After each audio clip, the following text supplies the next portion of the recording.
embajador dominicano en el Reino de España, Su Excelencia, el embajador Olivo Rodríguez Huerta. Buenos días, embajador, ¿cómo está usted?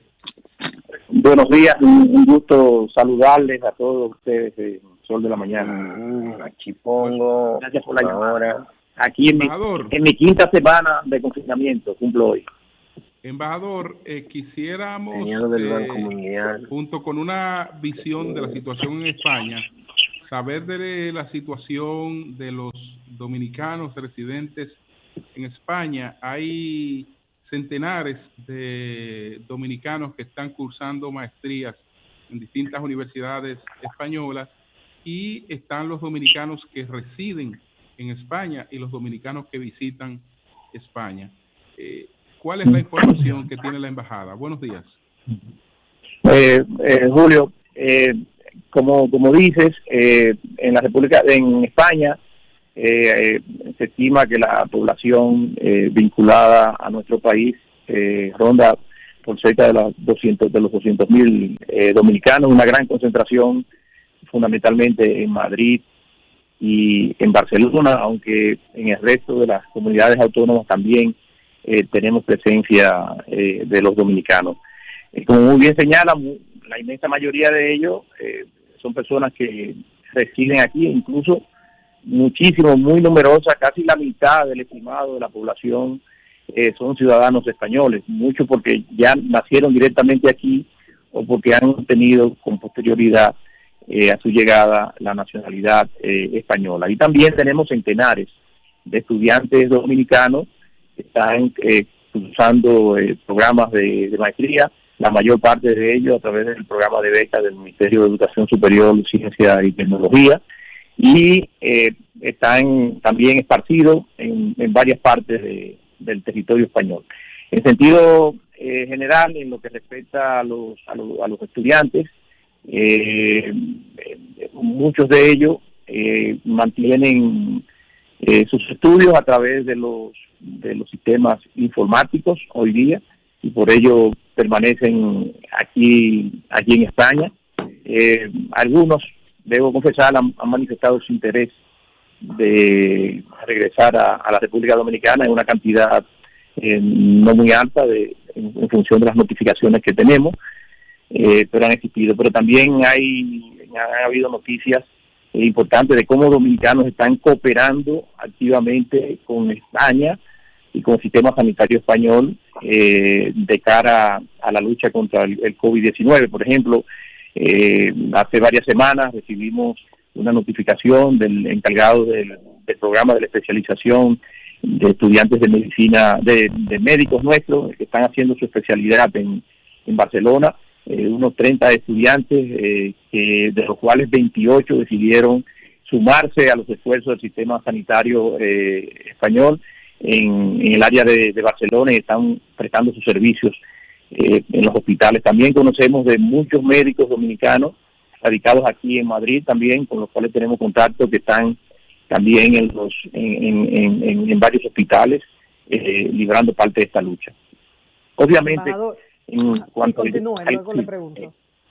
Sí, en cuanto al grueso de nuestra población, se encuentra afectada, ¿no? Como estamos todos, por las medidas de confinamiento que ha dispuesto el gobierno español. Han habido numerosos casos de dominicanos que han sido impactados por el virus de manera directa. La inmensa mayoría, afortunadamente, se ha recuperado, pero hemos tenido conocimiento a nivel, ya digamos, por contactos de funeraria y demás, de que unas 15, 16 personas de origen dominicano, cerca de 15 personas para ser exacto, han fallecido también como víctimas del coronavirus en esta situación. Aquí en Madrid, en la mayor parte, pero también en Barcelona, en Zaragoza y en algunas otras ciudades.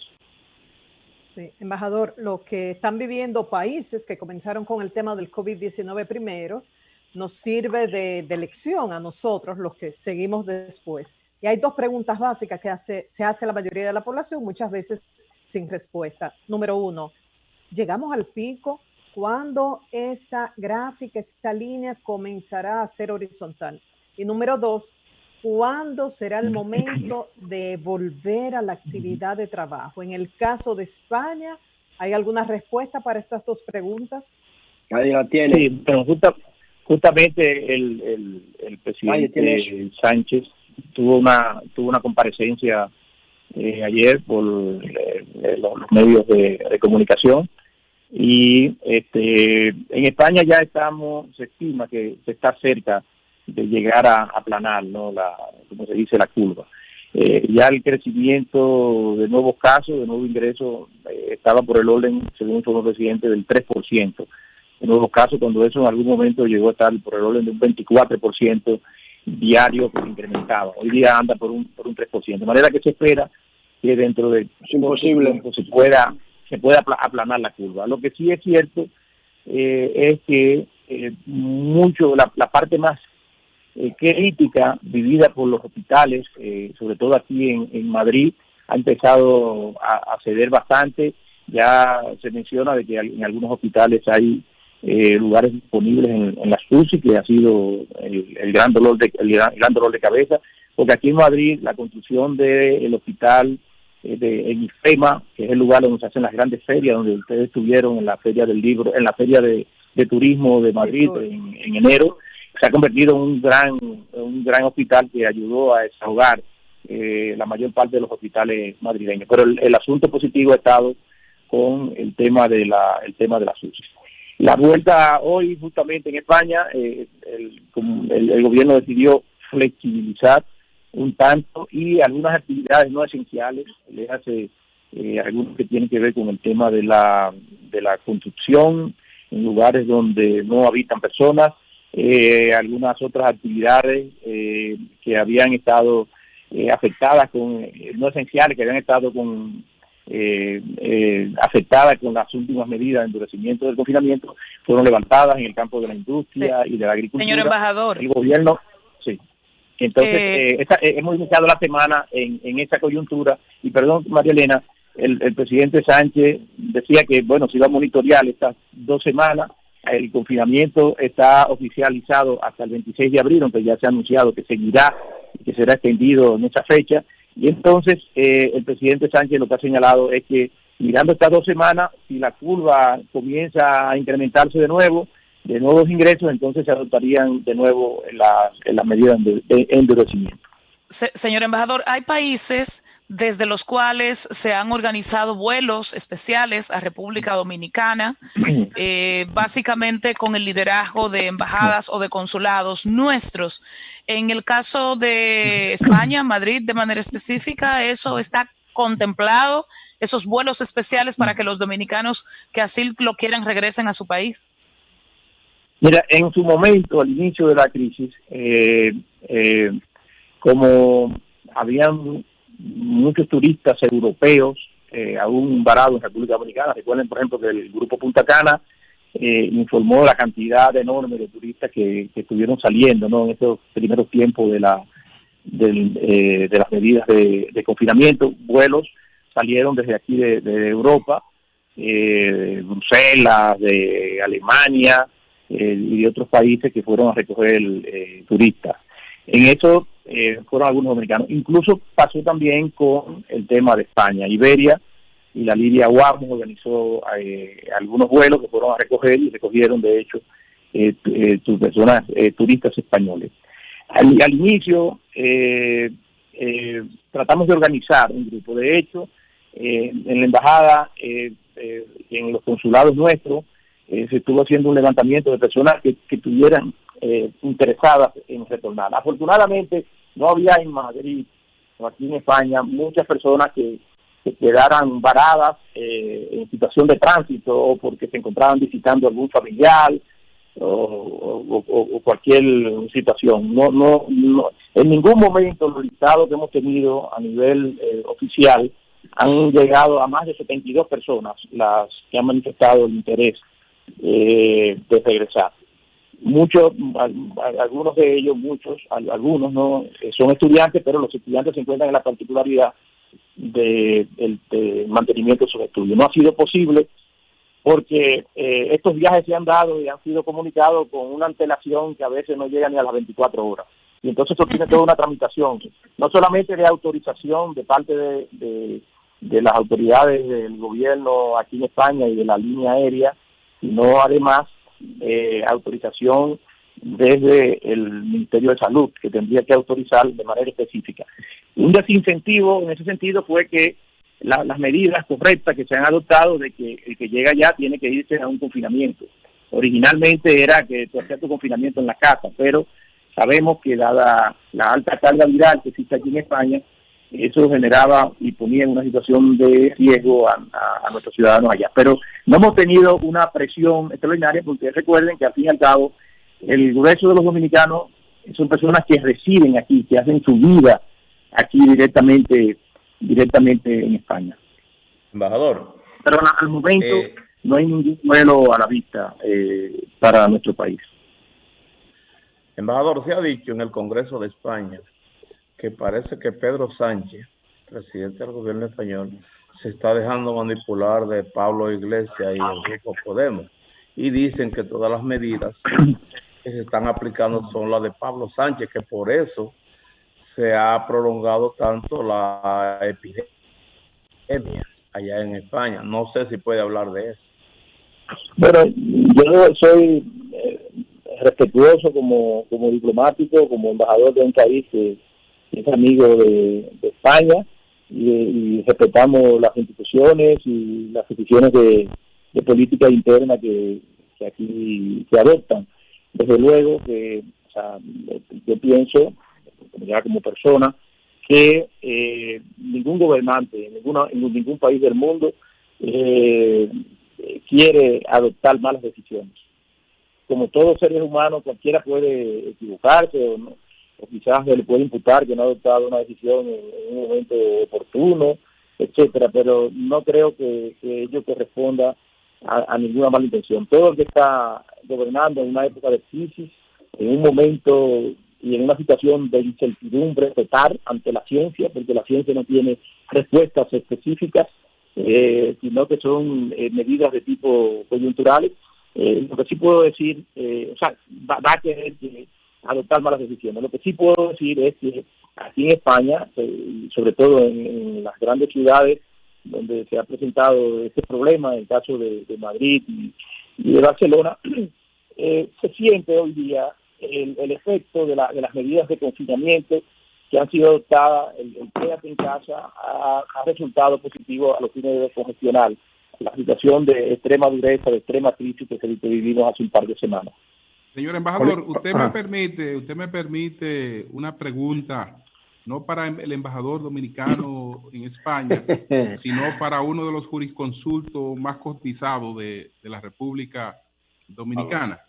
La pregunta es, señor embajador, ya en su condición de jurisconsulto, para posponer las elecciones que dice la Constitución que están programadas para el tercer domingo de mayo y que establece unos plazos para la celebración de una segunda vuelta en caso de que fuera necesario, para cambiar esas cosas, licenciado Olivos Rodríguez Huerta, ¿hay que modificar la Constitución o se pueden hacer sin modificar la Constitución?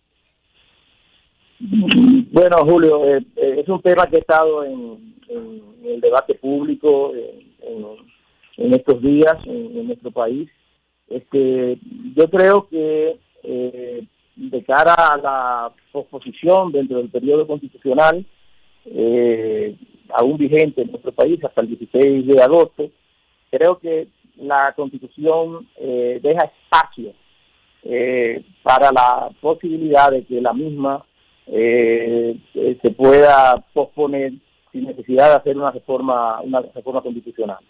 El artículo, si mal no recuerdo, el párrafo tercero o el numeral tercero del artículo 209 de la Constitución prevé los casos de convocatoria extraordinaria. De manera que ese concepto de convocatoria extraordinaria hay que verlo en el contexto de cómo la legislación de desarrollo de la Constitución, en este caso la ley que rige el sistema electoral nuestro, la contempla. Y es un concepto bastante amplio, porque luego de señalar unas causales específicas que son las que normalmente llevan a una convocatoria extraordinaria, como situaciones de anulación parcial o total de elecciones, también tiene la previsión de decir y por cualquier otra causa. De manera que a través de ese concepto podría, como ya pasó con las elecciones municipales, podría dentro del periodo reprogramarse esas elecciones sin que ello amerite una reforma constitucional. Obviamente, esto en el entendido de que se haga y que se pueda cumplir, ¿no?, la previsión constitucional de la doble vuelta, variando de la vigencia del periodo variando los plazos que establece la Constitución para la celebración de una segunda vuelta. Claro, porque la Constitución también habla, es cierto que la Constitución dice que el 16 de agosto y cuando se celebra la segunda vuelta, pero también la Constitución recoge el concepto de elecciones extraordinarias, y obviamente por eso decía que hay que concatenar esto con la definición que brinda la ley que sigue el sistema electoral, que al fin y al cabo es una ley que viene a completar, como ley orgánica, a completar las disposiciones de los mandatos constitucionales. En esa posibilidad es obvio que la fecha no es la que está prevista. Entonces, en ese sentido no vería una incompatibilidad. Otra situación sería, ya más digna de análisis, si, como ha pasado, que está pasando en algunos países, no pudieran, por la circunstancia de que obviamente lo primero es la protección de la salud, de que concluyera el periodo constitucional. Ya ahí ese es un tema que una nueva programación de fechas sí ameritaría